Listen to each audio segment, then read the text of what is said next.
2021년 4월 경기도의 한 육군 사격 훈련장. MBC 취재진이 참가한 가운데 고성능탄 성능시험이 진행됐습니다. 100m 거리에 장갑차의 철갑으로 사용되는 6.5mm 두께의 방탄강을 설치한 뒤 소총에 들어가는 5.56mm 총탄을 발사해봤습니다. 먼저 우리 군이 주력으로 사용하고 있는 K100탄.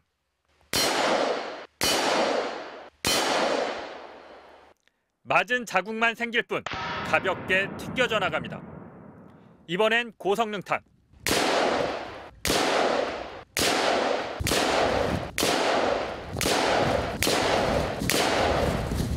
맞는 족족 방탄강을 뚫어버립니다.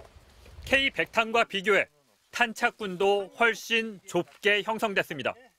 명중률까지 향상된 겁니다. 지난해 10월엔 사거리 성능시험이 진행됐습니다.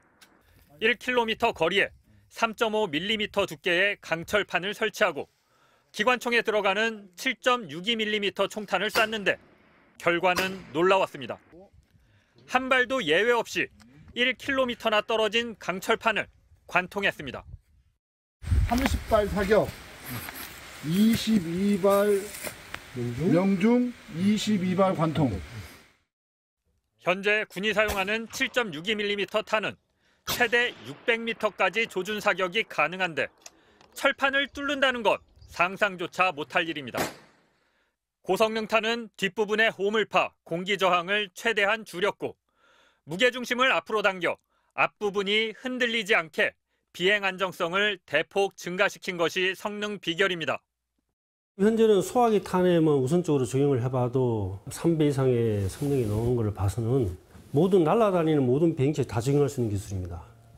군은 지난 2년간 30여 차례의 시험 사격을 진행해 고성능탄의 압도적인 위력을 확인했습니다.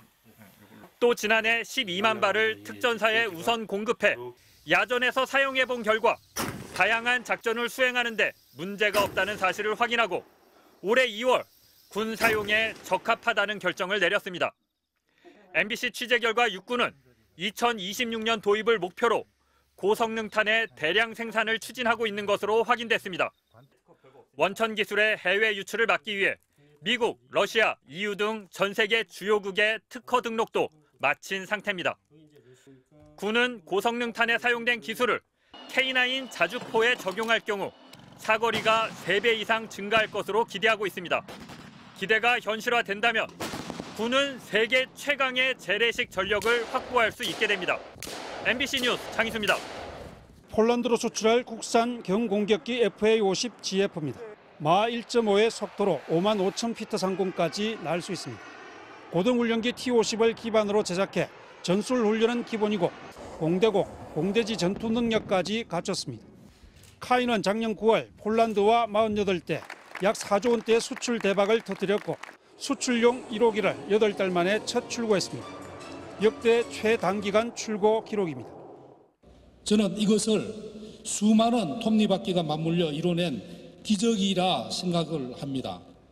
카이는 올해 말까지 12대를 우선 납품해 노후 전투기 교체가 시급한 폴란드에 공군 전력 공백을 메운다는 계획입니다. Jestem też dumny z tego, że w tak krótkim czasie do Polski trafiają właśnie te świetne samoloty. 나머지 36대는 성능을 더 개량해 2025년 하반기부터 2028년까지 순차적으로 납품합니다. 생산 역량뿐만 아니라 양국 간의 신뢰와 폴란드 측의 결단이 있었기 때문에 가능했다고 생각합니다.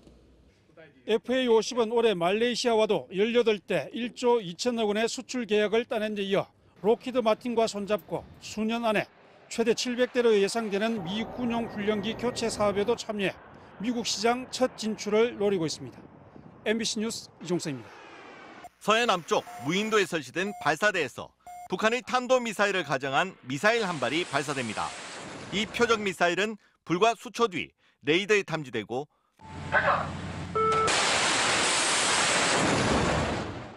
반대쪽 수백 킬로미터 떨어진 해상 바지선에 설치된 발사대에서 이번에는 요격용 유도미사일이 발사됩니다. 우리 군이 개발 중인 장거리 지대공 유도미사일 LSAM입니다. 상공으로 치솟는 LSAM은 1단과 2단 로켓이 차례로 분리되는가 싶더니 2단과 나란히 날아가던 탄두부가 공중에서 폭발합니다.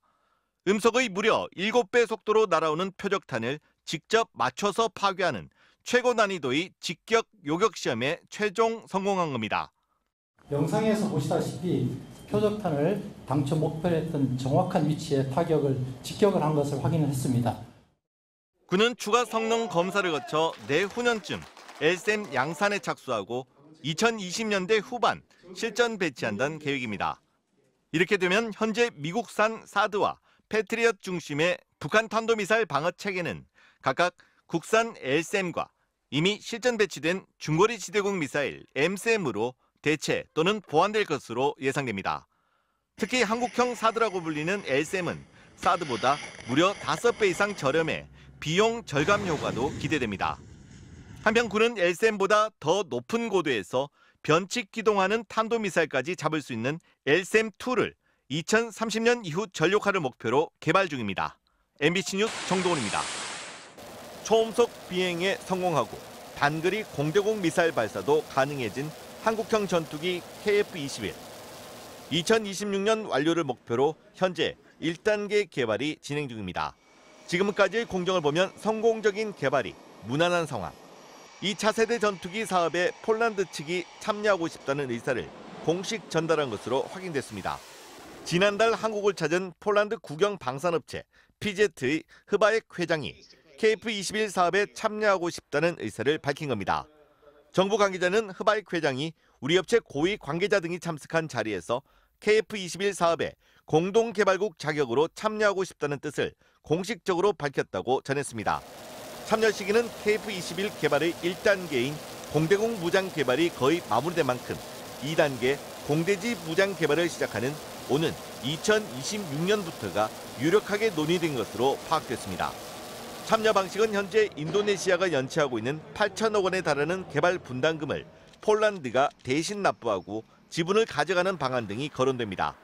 폴란드가 합류하면 막대한 개발 비용 부담을 더는 것은 물론 향후 유럽 시장 진출에도 큰 도움이 될 것으로 전망됩니다. 향후에 그 인접 국가라던가 그런 수출 확대에 있어 가지고 폴란드를 지렛대로 활용할 수 있는 그런 기회가 생길 수 있다는 겁니다. 다만 양국 정부 차원의 합의가 필요한 데다 공동개발국인 인도네시아와의 까다로운 협의 절차도 거쳐야 합니다.